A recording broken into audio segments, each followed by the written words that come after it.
treatment program depends on the distance, because people sometimes don't even know that treatments exist. For example, there is a very prominent South African politician. I will not mention his name because it doesn't matter. But this person is an intelligent man. However, he thought that if he took a shower, he would prevent HIV infection. An intelligent man. I'm not talking a poor person without education. So just being able to make people understand that you must take your medicine depends on the distance. The next complication is, once you sign up to the program, the probability that you will skip and forget or not be able to go and get a medicine also depends on the distance. So distance matters twice. First, it helps you figure out and learn that you can be treated. And the second is that you will continue to be attending to the program continuously. So here's what we did. This is a mathematical formulation. That bad boy up there is actually it's a combinatorial mathematics problem. So combinatorial mathematics gets ugly fast, essentially. There is a very famous problem called traveling salesman that comes from the bridges of an old Austrian town. Someone, Euler, the mathematician, was the first to start thinking about this problem. Essentially was, how do you walk all the bridges of this town without going twice through the same bridge? Can you walk all the bridges without going twice? Simple problem. Well, he demonstrated that this problem later we knew is what's called part of what is called an NP-hard problem. NP-hard. And these problems, essentially what happens is they get ugly fast. So you can't solve a traveling salesman, for example, with more than 30 points. It gets very complicated. And with 50 delivery points, it's almost impossible, and so forth. With 1,000 points, say you had 1,000 delivery points, and you wanted to find a way to deliver to each one of these 1,000 without touching any point twice. So you have to find a perfect tour, and so forth, and there's routes. I think the calculation is something that with the fastest computer you can get, the age of the universe is not enough to solve it, or something like that. I don't want to get into details. Today is not about details. But this bad boy here belongs to that kind of problems. Essentially, what it has is, up there, is the objective function. The objective function is the function that describes what you want to maximize. In this case, is people that are being treated that don't skip the medicine. So you have, well, my pointer is dead, or is it not? Oh, there it is. I can't find it, though.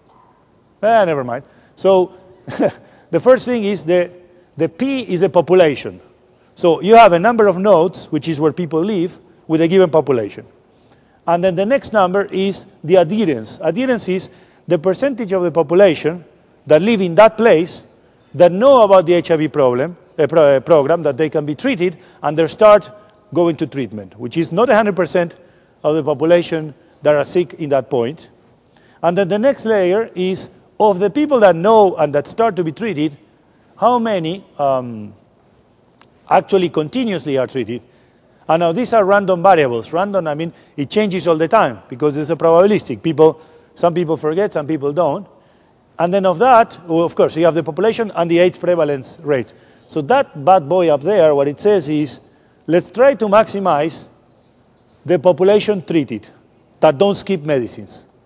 But this is stochastic, it's random. It changes all the time, subject to some constraints. For example, that people will walk to the nearest place and not to another one, which is, fairly reasonable, and so forth. So we picked a place. I have a good friend from the University of Purdue. His name is Anant Iyer. He's of Indian origin. And he always says, well, my friend, I can't do his accent here because it will be embarrassing. I'm not so good with imitation. But he has a very peculiar accent in English, like I have a peculiar accent in Spanish. And he said something like this. He said, well, my friend, he said, if it works in general, it works in particular. Give me an example. And it's the same idea of going from general to particular. So if you think you're so damn smart, pick a place and try to use this. So we went, and this is what we did. We picked one region in one country. And here you have the distribution of facilities where you could potentially deliver the HIV medicine. That these are facilities that already have a rural health center, and the distribution of the population, of population centers. So one thing you could do is, in fact, the previous work did not take all the probabilistic aspects into account. They just thought, well, let's say you put a radius there, and you just cover, if you put a facility, you cover all the population around it. And then you start thinking about how many people you cover if you put a given number of facilities. For example, given your budget, one question is, what is the optimal number of facilities? Ideally, you want to treat everyone all the time. But given your budget, how many you can do? So in this case, there was only money for 20 facilities. So how many can you treat with 20 facilities? And if you think that everyone's coming in a given radius, you get one result. However, what these guys did is more complicated, because it realizes that if people are nearby, there's a higher probability that will continue being treated than if they're far away. This changed completely the equation, and this is what happened. So if you ignored the fact that people sometimes don't come, within a 5-kilometer ratio, you could treat 131,000 people, and so forth. The longer the distance, the less you can treat. But this is not correct, because some people in the 5-kilometer radio will skip a medicine now and then, and some people in a 10-kilometer radio, and so forth. So what happens is the probability starts dropping. If you take everything into account, you have to do some kind of weighted average. So they calculated the real number of people treated for a lifetime that don't develop AIDS after HIV, given this. The details don't matter. The important thing is pick a problem and go all the way from general to particular. And you realized I've been talking for a long time now, and I only showed one slide of math. Mathematics at the service of humankind, and only after you understand what you're trying to do. So now here, these are other ideas. We didn't use a terrain map. So we assumed that if someone was at a distance from the HIV medicine center, they would go with a given probability, but the probability depends on whether there's a road or not. If there's a bad road, maybe it takes you longer to walk. For example, in this country, there's a rainy season, and when mud inundates the region, then you cannot walk that day, and things like that. So maybe we can improve the model to reveal that. There's another fact that is actually very important, which is we didn't assume that people knew whether there were medicines or not. This we found actually in a system that distributes vaccines in Mozambique. At first, the percentage of the population that was really taking the vaccines was very low, but it was not because of the distance to the place where you go and get vaccinated. It was because the people knew that there was a very low stock of vaccines. So if you walk to the place, the probability of finding a vaccine that day was low. So maybe we could put that into account. What if people know and factor the probability that the day you go, they will indeed have the medicine? Of course, an easy way to solve this problem is to have more availability, which we did in Mozambique. I didn't, actually.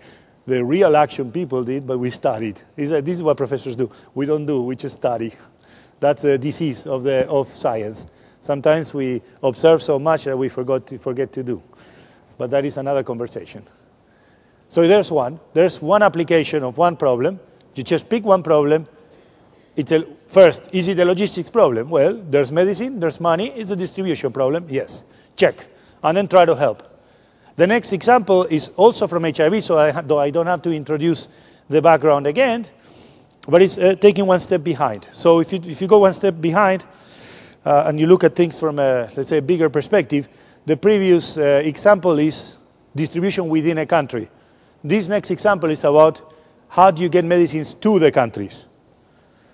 And this is actually, again, HIV. This is after the Clinton Foundation, and first the Clinton Foundation was able, together with WHO and a lot of other courageous people, to drop the price of medicines. And now you could ship, for example, from India at generic cost prices medicines that in developed nations are sold protected by a patent,